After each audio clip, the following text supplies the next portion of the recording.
দীর্ঘ ১৭ বছরের অপেক্ষার অবসান ঘটিয়ে দেশে ফেরার ঘোষণা দিলেন বিএনপির ভারপ্রাপ্ত চেয়ারম্যান তারেক রহমান। ২০১৮ সালে বেগম খালেদা জিয়া কারাবন্দী হওয়ার পর থেকে বিএনপির নীতি নির্ধারণী রাজনীতিতে গুরুত্বপূর্ণ ভূমিকা রেখে চলেছেন তিনি।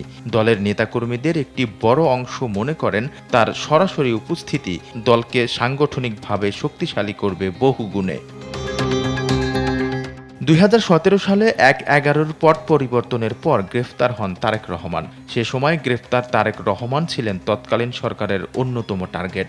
তার উপর চালানো হয় নির্মম নির্যাতন। পরের বছর চিকিৎসার উদ্দেশ্যে দেশ ছেড়ে যুক্তরাজ্যে যান তারেক রহমান।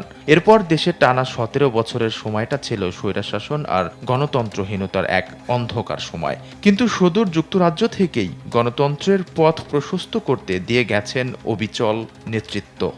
ভিগো ওয়্যার গার্ড প্রয়োজন মতো বাঁকানো যায়, অধিক চাপেও ভাঙে না। ভিগো।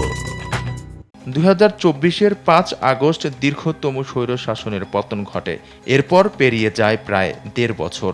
অবশেষে সকল প্রতিকূলতা কাটিয়ে দেশের মাটিতে আসতে যাচ্ছেন বিএনপির ভারপ্রাপ্ত চেয়ারম্যান ও গণতন্ত্র পুনরুদ্ধারের সংগ্রামের অন্যতম নেতা তারেক রহমান।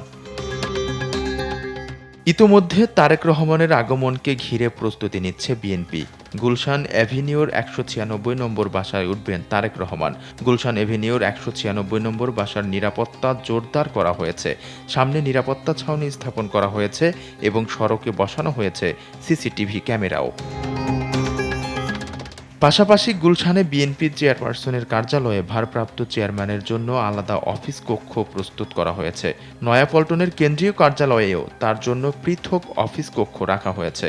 এছাড়া আসন্ন ত্রয়োদশ সংসদ নির্বাচন পরিচালনার জন্য গুলশানের ৯০ নম্বর সড়কের ভবনটি নতুন অফিস হিসেবে ভাড়া নিয়েছে বিএনপি। এখানেও পৃথক অফিস থাকছে তারেক রহমানের জন্য। দীর্ঘ ১.৫ যুগ পর প্রিয় নেতাকে বরণ করতে ঐতিহাসিক প্রস্তুতির উদ্যোগ নিয়েছেন দলের নেতাকর্মীরা।